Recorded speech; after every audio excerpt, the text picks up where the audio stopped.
Talking about the individual, one of the things that I see holding people back is comfort. So it's easy to get life to a stage where it's not that bad, but it's not that good either. At least when you have a full-on breakdown, there's only one way to go, right? You're only going to go up from there. But I think it's possible to wallow for years in a just about passable life, right? Sedated by comfort. And I see this temptation in myself as well, to give up the good for the great. What would you say to people who are trying to escape this curse of mediocrity? Well, if you're satisfied with it in some fundamental sense, I mean, there's something to be said, I suppose, for walling off a private space for yourself if you can maintain it, and detaching yourself to some degree from the troubles of the world and maintaining your own little private garden. The problem with that is the snakes tend to seep in from the outside, right? It's pretty difficult to wall yourself off in any real sense from the concerns of the world. So it isn't clear to me that that's a viable solution.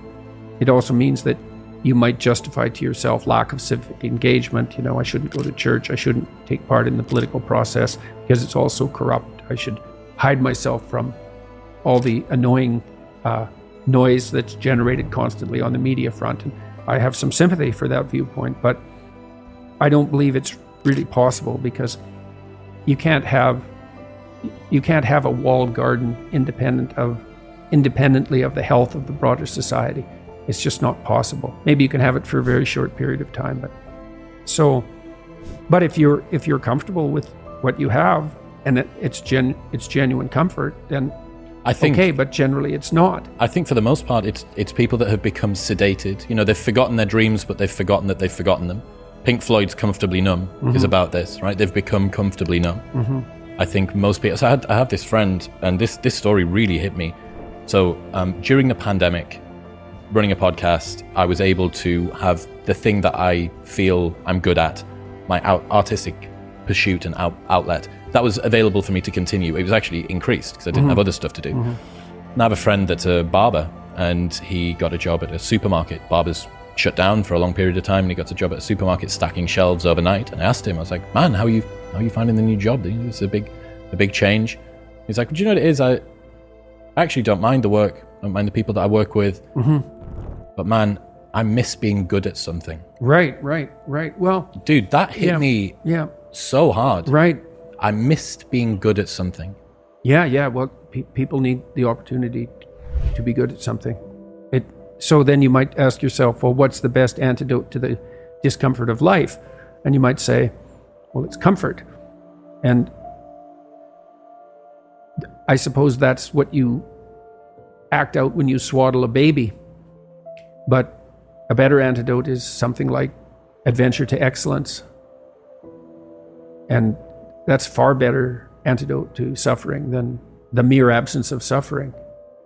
So, not to say that the mere absence of suffering, that's not nothing, you know. Stepping out of that sedation from comfort's difficult, though, especially if you've become routinized to it.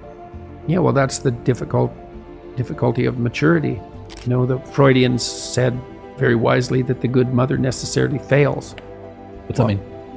It means she stops providing the comfort that insulates people against the need for adventure. I heard you say recently that a mother's ability to let her child go out into the world, knowing that they're still vulnerable and that it's now down to them and the world to look after them, that's one of the bravest things that they can do. It's the female crucifixion. And that's exemplified best in, well, the best portrayal of that I've seen is Michelangelo's Pieta. You know, it's a statue of Mary, and she has Christ's body on her, as an adult, on her lap, and he's broken and destroyed, and, you know, she's displaying that. And that's the bravery of a mother, to allow that to happen, but not only that, to facilitate it. So what about... Where you go, kid? Where you go? Well, why? It's dangerous out there. It's, yeah, no kidding. It's more dangerous here if you stay with me. By a lot. So you might lose your body out there in the world, but if you stay here, you lose your soul. How do you see that? As an individual, let's say that there isn't the mother there that's pushing you along. Well, you know, one of the things Carl Carl Jung was very interested in the Oedipal complex, and that's basically the overprotective maternal. And he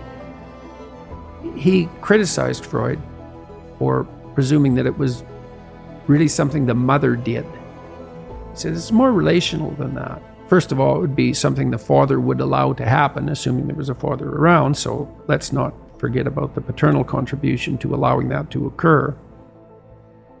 Because in some sense, it's the father's role to serve as the antithesis of that maternal overprotection. So a woman is extremely bonded with her infant, say between 0 and 9 months, and the infant is utterly helpless. And so complete compassion and the provision of comfort is the only job that matters, and that's really the case. And then the woman has to switch gears to some degree. The mother has to switch gears as the child starts to become more mobile, fundamentally, and more independent. She has to let go of the infant, which is a real grieving process, and she has to start to facilitate this movement towards independence. But that's a hard shift, and so partly the role of the father in that is to be an advocate for the child's independence and to comfort the mother, to let her know that that degree of security provision is no longer necessary, but also to act as an advocate for the child's outgoing desire. And so it's the Oedipal situation is not only the mother, it's also, say, the weak father, but then it's also the child. So you can imagine, because Jung believed that these negotiated agreements were relational. So, you're 6, you're in grade 1, maybe you're feeling a little ill, maybe you're not, maybe you're playing with being a little ill, and maybe you're playing with exaggerating how ill you are, and your mom comes downstairs and says, you've got a test today at school, maybe you haven't quite prepared for it, maybe you should have, and she says, but you seem to have a tummy ache, maybe you're too sick to go to school. And the kid thinks, maybe I could just stay home and, mom could tuck me in and I wouldn't have to take that test and I wouldn't have to confront the world. And he says, yeah, mom, my stomach really hurts. And away we go. And the child has made a choice. And you think, well, that's a catastrophic choice. And you think, well, children shouldn't be held accountable for choices they make at that age. It's like, that child's soon going to be an adult that's going to make very similar decisions. The choice has consequences, and to be held accountable for that is to recognize purely that the choice has consequences and that it is a choice. Now, you could say, well, 95% of the blame is to be put on the mother, and maybe that's an overestimate. I think it probably is. But the child could say, Mom, you don't have to worry about me. I'm going to get up and go do this. And that's choice. And that's the right choice. So these are always chicken and egg problems, obviously, but that fleshes out the complexity of the situation. If you're being enticed down a pathological road, you can accept or reject the invitation. Now, some people are better at enticing and some people enforce it more harshly. And, there's all sorts of individual variability in situations like this, but just because you're offered the bait doesn't necessarily mean that you have to take it. So, and I'm not a determinist. I do believe that people have free will, whatever that means. That's a murky subject and it gets complicated the more you look at it, but whatever. It's still a good shorthand way of describing the fact that we seem to be cursed with responsibility for our own destiny, at least to some degree.